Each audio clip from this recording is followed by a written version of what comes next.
My name is Marjorie Kellerman. I'm 71 years old, a widow for nearly a decade, and I've spent most of my life stretching pennies until they cried. I've never been glamorous, never chased after luxuries, but I've always believed in doing right by my family. If my daughter asked for help, I gave it, even if it meant patching my roof with buckets instead of shingles. That's why the sight of my suitcase by the door filled me with such pride. It had been there 3 days, zipped and ready, as if I were a schoolgirl too eager for her first adventure. I'd even bought myself a new dress navy blue with a white sash that cost more than I'd usually spend in half a year. This trip was going to be different. At long last, I was going to sit beside my daughter Danica under Caribbean skies, sipping something cold, laughing together. I'd paid for the tickets, the hotel, everything. But it was worth it to be part of her life in a way that felt joyful instead of dutiful. The morning sun fell across my kitchen table as I dialed her number. My hands shook slightly, not from age, but from excitement. When she picked up, my voice had a tremor of warmth. "What time are we leaving for the airport?" I asked, for a moment. Only silence. Then a light laugh, airy and careless. "Mom, we're already here." The phone nearly slipped from my fingers. "Here in the Caribbean," she said, as though it were the most natural thing in the world. "Didn't you know?" Behind her voice, I heard the unmistakable crash of waves, the tinkling of glasses, voices rising in celebration. It was all real. They were there without me. I stood in my kitchen with the coffee cooling in my mug, the suitcase waiting by the door, and a hollowness spreading through my chest that no words could fill. The dress hung in the closet, unworn, proof of how foolish I'd been. I didn't say goodbye. I ended the call and set the phone down with hands that felt suddenly heavy. My house was quiet, the kind of quiet that presses against your ribs and makes you smaller. The suitcase seemed to stare at me from across the room, no longer a symbol of anticipation, but of exclusion. I couldn't bring myself to move it. Not yet. The suitcase never moved. It sat there against the wall of my narrow entryway, a stubborn reminder of the life I thought I still had. Every time I walked past it, I caught sight of the luggage tag with my name printed neatly. M. Kellerman, as if the bag belonged to someone who mattered. I couldn't bring myself to unzip it. Inside were rolled shirts, travel-sized bottles of lotion, and a pair of sandals I had bought just for the trip. They looked ridiculous now, ready for beaches I would never see. In my bedroom, the new dress still hung from the closet door, navy blue with that white sash. It had seemed daring when I tried it on at Belk's. I remember how Danica had nodded approvingly in the mirror. "That'll look perfect in Cancun. Mom, we'll get some pictures together." She said it so easily, as if the future were fixed and my place in it guaranteed. I thought about how carefully I had rationed my days for this moment. Every spare dollar from my pension had gone into that account.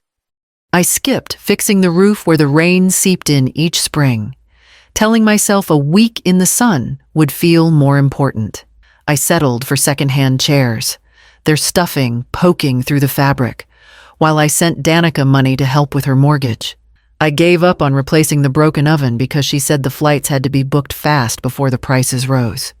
Now, in my quiet bungalow at the edge of Asheville, I sat with my cooling coffee and wondered when this house had begun to feel like a waiting room.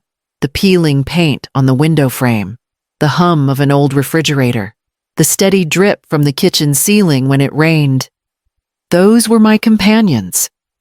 I had poured myself thin so that my daughter could live thick. The phone lay silent on the counter. I didn't expect it to ring again, not from her. The only sound was the creak of the floorboards as I paced between the suitcase in the entryway and the dress in my bedroom. Symbols of a promise broken. I didn't touch either one. They stayed where they were, watching me as I moved through the house, accusing me with their stillness.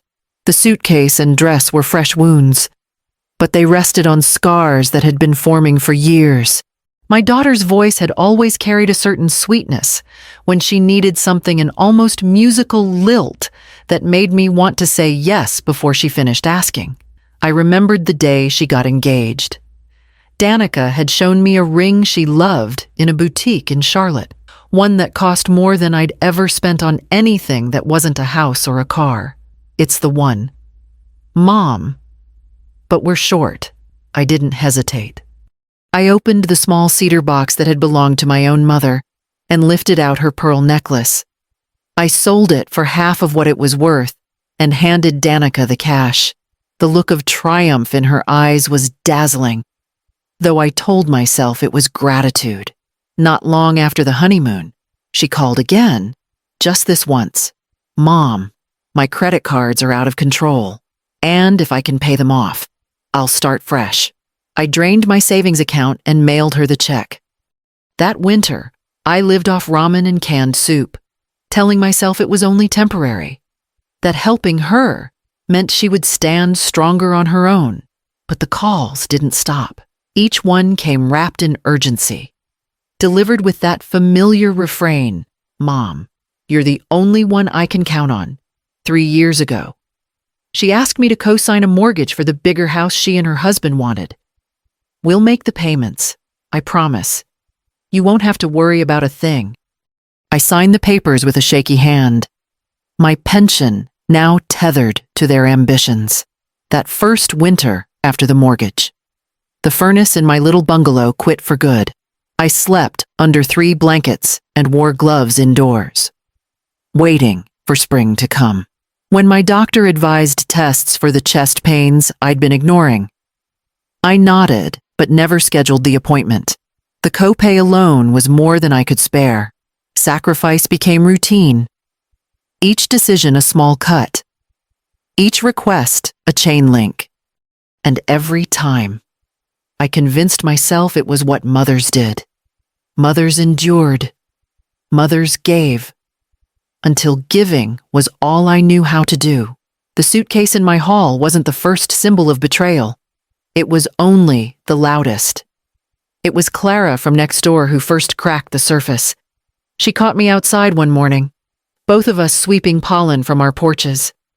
She was chatty as always, filling the quiet with talk of her grandchildren and the price of groceries. Then, in that offhand way neighbors have, she said, I saw Danica last week in Biltmore Village. My, that new SUV of hers is a beauty. Must have cost a fortune. I froze. Broom midair. An SUV Danica had told me she was struggling to cover the payment on her old sedan. I laughed weakly, brushing off Clara's comment. But the words clung to me all day. The truth came into sharper focus at the bank. I'd gone in to pay my property tax bill, my pension check already stretched thin. Mr. Wallace, the branch manager, had known me for years. He studied the file on his desk, then looked at me with a frown I hadn't seen before. Marjorie, I don't mean to pry, but with your daughter's income, she should be helping you, not the other way around. I blinked at him. Her income. He nodded, adjusting his glasses. She's doing quite well. A promotion last quarter, regional sales director. I believe. Good salary. The words landed like stones in my chest. A promotion? An SUV? All those desperate phone calls about late bills, medical expenses, just this once, crises fabrications. I thought back to every check I had written, every savings bond I had cashed, and realized I'd been financing not survival, but indulgence. When I got home, I sat at the kitchen table with the stack of envelopes still unopened beside me. My roof still leaked when it rained. The oven was still broken. I'd spent winters bundled in coats indoors while Danica drove her gleaming SUV through the streets of Asheville. The betrayal wasn't just about money. It was about trust. twisted and broken until I couldn't tell the difference between love and lies.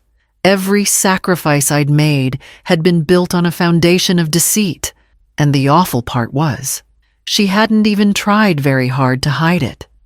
I stared at the silent phone on the counter, waiting for the next emergency, and wondered what kind of mother I had been to mistake exploitation for closeness. That night, I couldn't sleep. The ceiling above me ticked with the slow drip from the leak I hadn't fixed. And my mind kept circling back to Clara's words, to Mr. Wallace's concerned look. At some point, I reached for my phone, the screen lighting the dark room with a glow far too bright for my tired eyes. I opened Instagram, something I usually only did to peek at photos of old friends' gardens or church picnics. The first post that appeared was Danica's. She was on the beach, skin bronzed by the sun, a cocktail in hand, her husband grinning beside her. The caption read, "Closest ones only, finally." A trip to remember. The words seared into me, closest ones only. They echoed the call from the morning, the casual cruelty of her voice telling me they were already gone, already basking in the Caribbean light. I stared at the photo until my vision blurred. For years I had told myself that she loved me, that every plea for money was laced with gratitude. Even if unspoken, but staring at her smile, I felt something shift inside me. The grief I had carried, the humiliation that weighed me down, suddenly it all burned away, leaving something sharper, cleaner, rage. I put the phone face down and sat on the edge of my bed, my hands trembling not from weakness, but from a strength I hadn't felt in years. I thought of the winters without heat, the meals of noodles and broth, the pearls I had sold, the house repairs I had ignored, all so she could drink cocktails on a beach without me, declaring to the world who counted as closest, the shame was no longer mine. It belonged to her. Tomorrow, I decided, I would walk into the bank again. But this time, I wouldn't go there to rescue anyone. Not another transfer. Not another lie disguised as an emergency. Tomorrow, I would go to protect what I had left. I lay back on my bed, the drip in the ceiling still steady, but my breathing even, for the first time in years.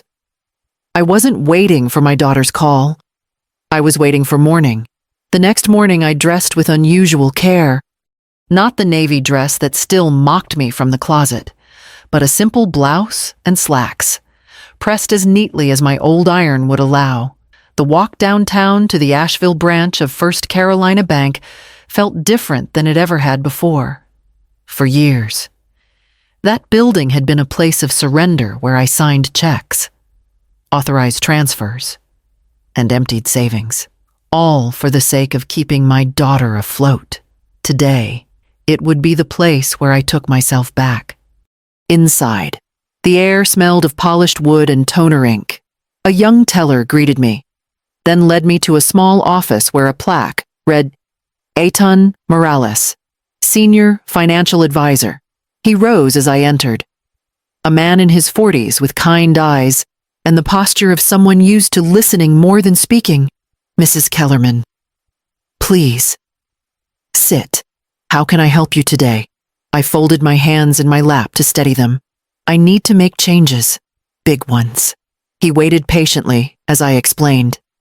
How my husband's pension buyout, the sale of a small mountain property, and years of careful municipal bond investments had left me with more than I ever expected, just over $5 million.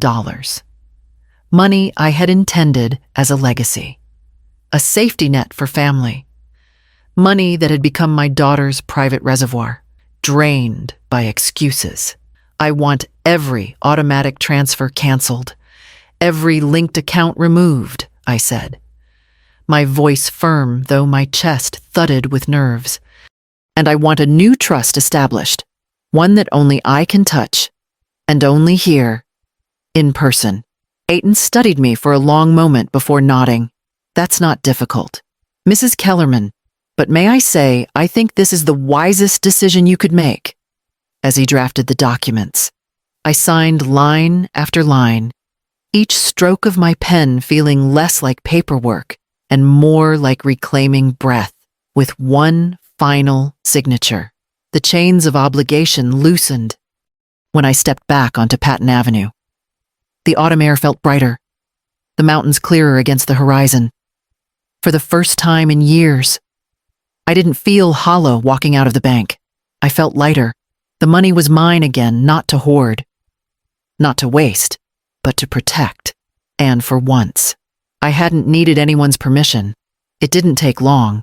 2 days after I closed the accounts, the phone began to ring with the urgency of someone who thought the world owed her an answer. I let it buzz across the counter at first, my pulse quickening. But on the third call, I picked up, "Mom." Danica's voice was tight, pitched higher than usual. "Something's wrong with the bank. The transfer didn't come through. They said the authorization failed. Did you change something?" I could hear background noise, her husband's voice. Muffled, sharp. She must have stepped away from a gathering, maybe even that beachside balcony. For a moment, old habits tugged at me. The instinct to soothe her, to fix things. But I stayed quiet long enough that she had to fill the silence. "Mom, are you there? We need that money today. The account's overdue. And if we don't cover it, there'll be fees. This isn't a game." Her words struck the same chord they always had: urgency, guilt, demand. But this time, they rang hollow. I took a slow breath. "Danica," I said evenly, "I've decided something. From now on, I only help the closest ones." There was a pause. Just air, brittle and sharp through the receiver. Then a stammered laugh. "What are you talking about? Of course we're your closest ones. I'm your daughter." I closed my eyes, letting her own words echo back. The same ones I had heard from that Caribbean call, closest ones. "You said, remember closest ones only. I understand now, and I've made my choice." The silence on the other end was heavier than any argument she'd ever thrown at me. I could almost feel her scrambling for the right line, the right plea, the trick that always worked, but nothing came. Finally, she muttered, "You can't mean that." But I did. My hand was steady as I ended the call.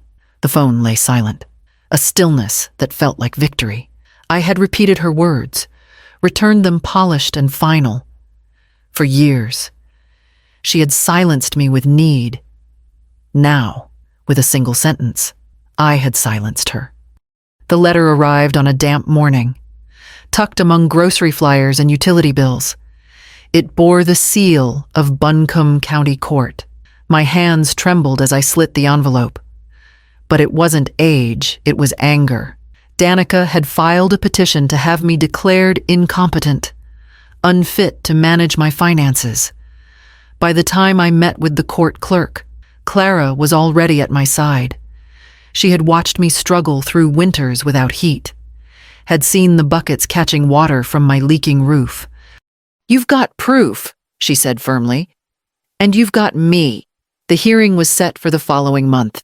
When the day came, I stood in that gray courthouse, the Appalachian hills visible through the tall windows, and faced my own daughter. Danica sat polished and cool beside her attorney, though her eyes flickered when they met mine. Her lawyer argued that I had made irrational financial decisions, cutting off vital family support. He used the words erratic behavior and declining faculties. Danica nodded solemnly, as if she were the injured party, but then my attorney, a steady woman named Karen Holt, opened her file. She laid out the bank records, years of transfers from my accounts to Danica's. She displayed Instagram posts, photos of beach resorts, the gleam of a luxury SUV, champagne toasts, each one time-stamped alongside my withdrawals. Finally, Clara stepped up. her testimony clear and unwavering. She described my budgeting, the way I tracked each expense in neat notebooks, how carefully I managed on my pension until the constant demands drained me. The judge listened, eyes narrowing as the pieces fit together. When it was my turn, I spoke plainly. I may be old, I may be tired, but I am not incompetent. I know what love is supposed to look like. And this, I gestured toward the evidence stacked high, wasn't it? The gavel came down. The petition was denied. Instead, the court ordered an inquiry into possible elder financial abuse. Word spread quickly through our community. Cousins who had once praised Danica's ambition now whispered about her greed. Friends she courted on social media unfollowed overnight. And for the first time, she couldn't hide behind the gloss of success. The months after the hearing felt like breathing clean mountain air after years of smoke. For once, my money stayed where it belonged, quiet in the bank, steady as the Blue Ridge peaks. The first thing I did was call a contractor to patch the roof. Watching the shingles go up felt like watching my own spine straighten. I replaced the oven, bought myself a new sofa, even painted the kitchen a cheerful pale yellow. The house no longer looked like a place of waiting. It looked like a home. Clara came by often, her arms full of papers and her words full of encouragement. "You should tell your story, Marjorie," she said one afternoon over tea. "Other folks need to know it can happen and that they can fight back." At first, I brushed it off. But when the Asheville Library asked if I might lead a workshop for seniors about financial abuse, I surprised myself by saying yes. The first session drew just 6 people, their faces wary, their notebooks empty. By the end, they were scribbling down questions, sharing stories, even laughing through the hurt. I realized then that my pain could be repurposed into something useful, something protective. With the house repaired and a new rhythm to my days, I began to think of travel again. But this time, there was no suitcase packed by the door weeks in advance. No daughter making promises she never intended to keep. I booked a train ticket to Charleston. Just for me. The ride was slow and steady, the windows filling with marshes and rivers, the low country stretching open. I pressed my palm to the glass and felt freer than I had in years. In Charleston, I wandered through cobblestone streets, ate shrimp and grits at a cafe where no one knew my name, and walked along the Battery with the sea breeze on my face. For once, I wasn't an afterthought. I was exactly where I chose to be, sitting by the harbor, watching the water shift with the tide. I thought of Danica. I didn't feel the stabbing grief anymore, just a cool, clean clarity. I hadn't lost a daughter. I had stopped funding a stranger. The inheritance I had left wasn't measured in dollars. It was something harder to counterfeit respect, whether my family treasured it or let it slip away like dust, was no longer mine to control.